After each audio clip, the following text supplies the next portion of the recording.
भूकंप आने के बाद फिलीपींस के लोग भूकंप से भी ज़्यादा डरे हुए हैं और डरने की एक बेहद और खतरनाक चौंकाने वाली बात है। जो भूकंप आया उसकी तीव्रता 7.8 मापी गई है। शुरुआती रिपोर्ट्स में 8.2 भी बताया गया था। दरअसल जो फिलीपींस में भूकंप आया है वो भूकंप तबाही तो लेके आया, लेकिन उसके बाद लोग डरे वो उससे बड़ी तबाही। इतिहास का सबसे काला पन्ना, मूरो गल्फ का खौफ।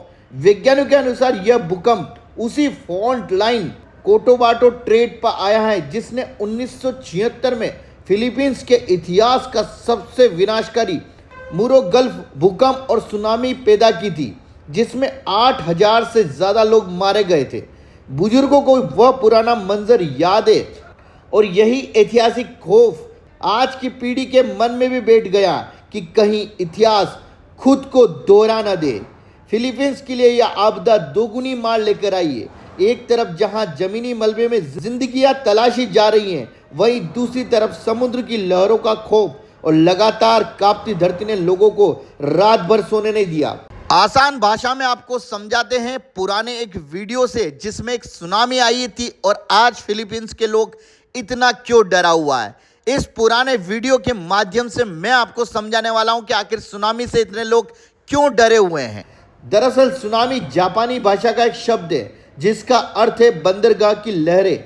सरल शब्दों में कहे तो यह समुद्र में उठने वाला लहरों का एक ऐसा विनाशकारी तूफान है जो तटीय इलाकों को पूरी तरह जलमग्न कर देता है।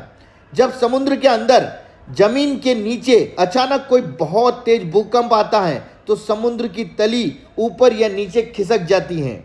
इस हलचल से समुद्र का अरबों लीटर पानी अपनी जगह से अचानक हट जाता है और पानी में एक बहुत बड़ी हलचल पैदा होती है। इसके बाद पानी की विशाल लहरें चारों तरफ फैलने लगती हैं। गहरे समुद्र में ये लहरें ज़्यादा ऊंची नहीं दिखती, लेकिन इसकी गति 700 से 800 किलोमीटर प्रति घंटा एक हवाई जहाज जितनी तेज होती है। जैसे ही ये लहरें किनारे कम गहरे पानी के पास पहुंचती है, इसकी गति तो कम हो जाती है, लेकिन इनकी ऊंचाई अचानक 30 से 100 फीट तक बढ़ जाती है।